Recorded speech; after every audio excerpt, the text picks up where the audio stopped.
આ શ્રાદ્ધના દિવસોમાં તમે રોજ તમારા પિતૃઓ માટે કંઈક તો કરશો જ અને કરવું જ જોઈએ. જ્યારે તમારા પિતૃઓનો શ્રાદ્ધ હોય એ દિવસે તમે રસોઈ તો બનાવશો જ અને કાગવાસ કહીએ એટલે તમે પિતૃઓને જમાડશો જ. પણ તમે પિતૃઓને રાજી કરવા માટે શ્રાદ્ધના દિવસોમાં જો તમે પિતૃ કઈ રીતે રાજી થાય એ તમે ઓળખશો તો જ પિતૃ રાજી થશે.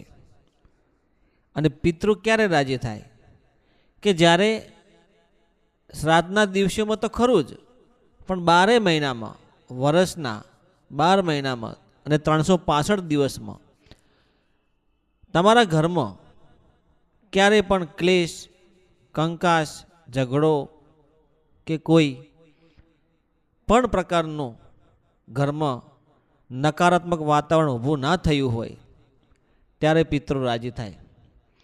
અને જો ઘરમાં વ્યસન હોય, ઘરમાં એકબીજાને માન્યતા એટલે કે માન આપીને તમે વાત ના કરતા હોય, ઘરમાં એકબીજા પ્રત્યે શંકાશીલ વાતાવરણ ઊભું હોય, ઘરમાં ક્લેશ હોય, અદેખાઈ હોય, એકબીજા ઉપર તમે નિંદા કરતા હોય, એ ઘરમાં ક્યારેય પિતૃઓ રાજી થતા નથી. જેના ઘરમાં નકારાત્મક વાતાવરણ હોય ત્યાં પિતૃઓ રાજી ના જ રહે. બદલામાં ઉલટું એમને દુઃખ થાય છે કે મારા ઘરમાં, મારા પરિવારમાં મને ગયા પછી આવું બધું થઈ ગયું. એટલે એમના આત્માને કે એમના જીવને શાંતિ મળે નહીં.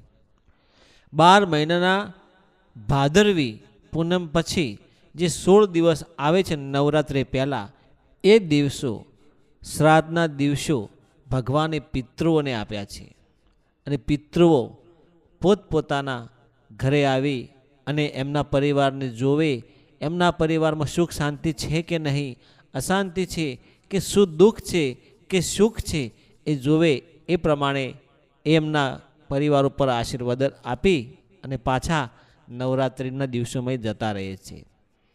પણ જે પિતૃ રાજી હોય, જે પૂર્વજ રાજી હોય, એના ઘરમાં દુઃખ આવે નહીં.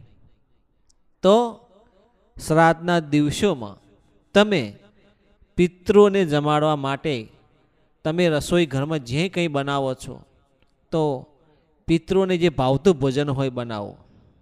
કોઈ મીઠાઈ છે, કોઈ દાળ ભાત છે, જે એમને રોટલી છે, શાક છે, આ બધી વસ્તુ તમે જમાડી કોઈ પણ 32 ભાતના ભોજન તમે બનાવી શકો છો. દૂધ પાક છે, ખીર છે, પૂરી શાક છે, તો તમે પિતૃઓને જમાડો. સાથે સાથે તમે અન્નદાન પણ કરો પિતૃઓના નામે. સાથે સાથે તમે કોઈ ગરીબને ખવડાવો. કોઈ એવો સંકલ્પ કરો કે હું આજથી મારાથી બની શકે એટલું હું કોઈને મદદ કરીશ, અથાશક્તિ દાન દક્ષિણા કરીશ, બની શકે એટલું. તો મિત્રો, જેમ તમે પિતૃઓના નામથી શ્રાદ્ધ કરો છો અને શ્રાદ્ધના દિવસોમાં તમે કોઈ એવો સંકલ્પ કરો છો ધર્મનો, તો એનો વિજય થાય છે અને તમારી પેઢી તરી જાય છે. સાથે સાથે ઘરમાં કોઈ પણ પ્રકારનું વ્યસન શ્રાદ્ધના દિવસોમાં ન કરવું જોઈએ. ખોરાક ખોટો પ્રકારનો ઘરમાં ન લાવવો જોઈએ. કોઈ પણ પ્રકારનો અભદ્ર વર્તન, વ્યવહાર આપણા ઘરમાં ન હોવું જોઈએ. બધું તો ઠીક, પણ શ્રાદ્ધના દિવસોમાં પાણીયારીએ દીવો કરી તમારા પૂર્વજનું નામ લઈ અને જો તમે શ્રાદ્ધના દિવસોમાં અથવા તો તમે દરરોજ આ મંત્ર બોલો તો પણ ચાલે.